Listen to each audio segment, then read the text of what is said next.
So here we have today's card, and you can have a little bit of a close-up there at the centre. I've also got this really fun picture that Greg took of it, and you can see how it looks like sunflower seeds, that crackle, and how on fire it is. So let's get started with actually making our card. I'm going to use a half 8.5 by 11 Neenah Desert Storm, and I'm going to cut that in half to give us 2 notelets. Out of one piece of 8.5 by 11, you will get 4. I'm cutting this one at 5.5. I will of course link everything, including the paper cutter, in the description below the video and in the blog post, so check those out as well. Do visit the HNDMD blog because their August release is absolutely beautiful. And speaking of which, we're going to be using one of the new releases. I also wanted to mention that this is the Tonic Tim Holtz platform, and on your screen top right, hopefully right now, there is how to use the foam and the Teflon mat and things. So this is our gorgeous sunflower from Everyday Sentiments, and I'm positioning it so that the stem is completely on the card, and so you kind of have that just under a half off the edge of the fold. Now on the original one I used tea dye. That will give you a darker effect, and for this one I used antique linen, just so you can see a couple of different options that you have available to you. So these are just the regular distress inks, and I can stamp that down to get my lovely image there. You can see how pretty that is, and while we're here we're going to add a sentiment, but because I have the Teflon mat I just can wipe straight off any of that over stamp and use my stamp chamois to also clean the stamp while we're here. Now this set has some great things. It has birthdays, love yous, just for yous, sympathy, and feel better soon. Lots of different sentiment options, and I'm going to go with the just for you for this one because I want to make a set to give to some teachers. I like to bundle them up with some ribbon, and then they can send those home to parents or with kids who do a good job. I'm using the My Favourite Things hybrid black to stamp out my sentiment, and it looks nice and clear on that crafty coloured cardstock. Now we're ready to add some colour to our image, and I'm going to be using my Chameleon pencils. I love these. You've seen me use these before. Along the bottom you get that nice grid, but what colour is on each pencil. Each pencil has a dark and a light end. If you use the light end very lightly you'll get super pale, and then it goes all the way through to pressing hard with that dark end, and that gives you some different colours in there.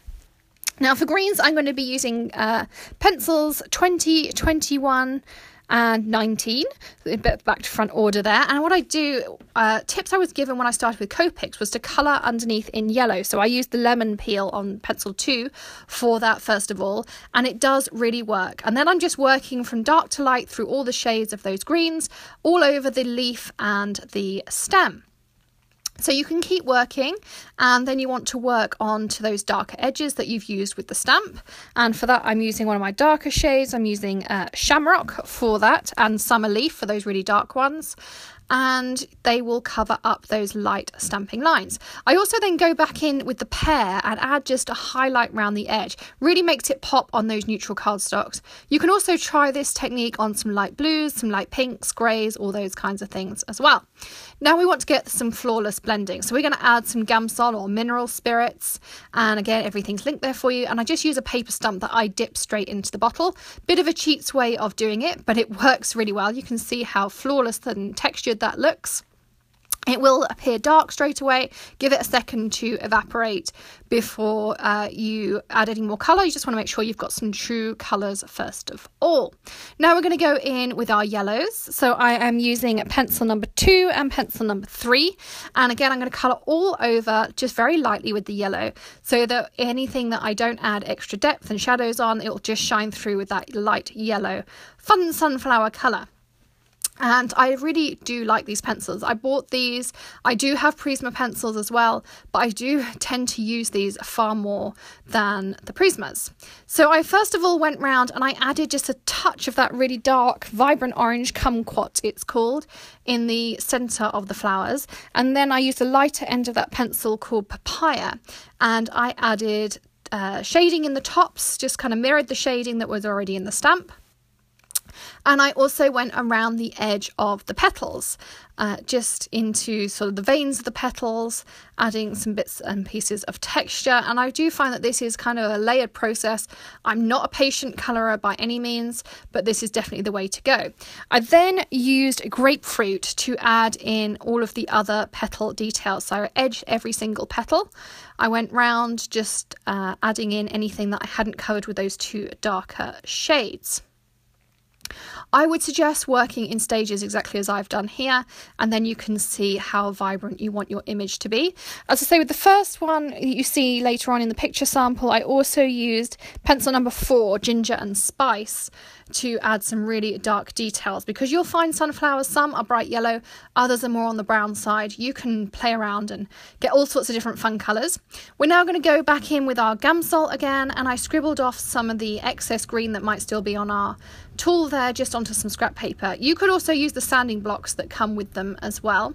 So I worked firstly from the centre of the flower out with those darker areas, and then I worked from the tip in, just blending, making sure that I gave all those areas a second to evaporate as well. So I worked in a clockwise motion, and then I went back to the top and had a look at what I wanted to add. I then went back in with my darker shade and added some more edges in. I really wanted to make it pop against that neutral background. So again, you can see me doing the same thing, going in with the Gamsol until I am happy with all of that lovely shading. You can of course use the same techniques with your Prisma pencils, with the Gamsol as well. You can also use the Gamsol with your Spectrum Noir pencils if you have those, but I do like these Chameleons. They're great value for money. You get double-ended and they do give you perfect blends. So if you don't want to have to buy hundreds of pencils that are going to blend together perfectly, then definitely go with these, and check out the link below for some shopping options. So again, just going back in with that Gamsol, and I decided to go into a more orangey flower this time. You could also make this into a daisy, I think, if you worked with it with whites and light greens.